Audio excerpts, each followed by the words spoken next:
আসসালামু আলাইকুম গাইস, কেমন আছেন আপনারা সবাই? আপনাদের জন্য আমি আজকে একটা টাকি মাছের তরকারি রান্নার রেসিপি নিয়ে আসছি, সিমি মটর আর আলু দিয়া। তো দেখুন, এদিকে টাকি মাছটির ভিতরে একটু হলুদ মরিচ লবণ দিয়ে ভালো করে মাছটা মাইখা নিছি। আর আমি আজকে রাইস কুকারে রান্ধুম। এখানে তেলটা গরম হয়েছে, পরে মাছটি কিন্তু দেখুন সব দিয়ে দিলাম। আর সবটি মাছ দিয়ে সুন্দর করে মাছটি হওয়ান পর্যন্ত বাজ্যা নিব।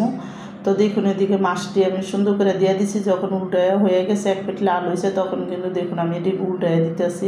তো সবটি মাছ সুন্দর করে উল্টায় ওই পিঠটা লাল হওয়া পর্যন্ত একটু হালকা ভাজা দিয়ে নিমু, বেশি ভাজতে হইব না। তো দেখুন, এনে সুন্দর করে উল্টাইয়া দিতেছি। উল্টাইয়া সবটি মাছ যখন সুন্দর মতন উল্টান হয়ে যাব, তারপরে কিন্তু আমি মাছটি নামাই নিব। তো টাকি মাছটি ভাজা হয়ে গেলে আমি কিন্তু এখানে তরকারিটা বসাই দিব। তো দেখুন, এদিকে মাছটি সব উল্টান হয়ে গেল গা। আর এখন আমি মাছটি নামাইয়া এই তেলের মধ্যেই দেখুন পেঁয়াজটা দিয়ে দিলাম। তো পেঁয়াজটা দিয়ে এখন পেঁয়াজটা হালকা লাল হওয়া পর্যন্ত ভাজা নিব এখানে।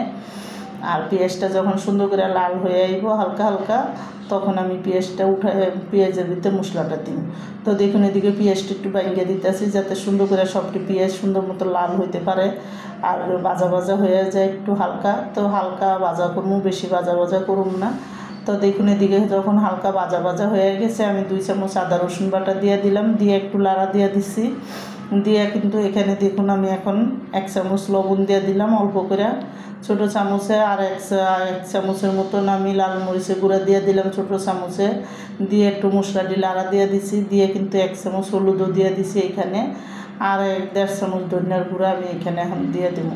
তো দিয়ে কিন্তু সুন্দর করে পানি দিয়ে মশলাটা কষায় নিব। আর মশলাটা যখন সুন্দর মতন কষান হয়ে যাব, তারপরে এখানে আলুটা আর সিমি মটরটা একসাথে দিয়ে দেবো। তো আমার দেখুন, এদিকে মশলাটা কষানো নেই, আমি আর একটু পানি দিয়ে মশলাটা কষায় নিতেছি। আর রাইস কুকারের তরকারিটা একটু মশলাটা যদি ভালো করে কষানো হয়, তাহলে কিন্তু গন্ধ হয় না। তো দেখুন, এদিকে যখন মশলাটা ভালো করে কষানো হয়েছে, ঘরে 2টা আলু আর কয়েকটা সিমি মটর দিয়ে আজকে এই মাছটা রান্না করবো। তো দেখুন, এদিকে সিমি মটরটা আলুটা দিয়ে তারপর আমি একটু পানি দিয়ে দিছি, যাতে সুন্দর করে আলুটা একটু সিদ্ধ হয়ে যায়। তো ডাইক্কা এখন আমি কটা টমাটো দিয়ে মাছটা ডাইক্কা রান্না করব। তো আমার মাছের তরকারিটা দেখুন সুন্দর করে যখন কষানো হয়ে যাবো গা, তখন কিন্তু আমি এদিকে মাছটি দিয়ে দিব। তো দেখুন, এখানে যখন কষানো হয়ে গেছে, আমি আধা বাটি জল দিয়ে দিছি। আধা বাটি জল দিয়া তারপরে কিন্তু আমি মাছটা দিয়ে দিব এখন।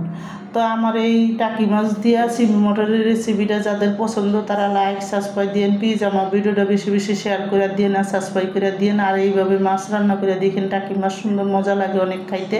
তো যখন টাকি মাছটা হয়ে গেছে, এখানে ধন্যবাদ আর কাঁচামরিচ দিয়ে এখন আমি দেখুন মাছটা কিন্তু সুন্দর মতন লাড়াচাড়া দিয়ে নামাই দেবো। হালকা মাখা মাখা একটু ঝোল থাকতে রেখে দেবো, আমার মাছটা রান্না শেষ।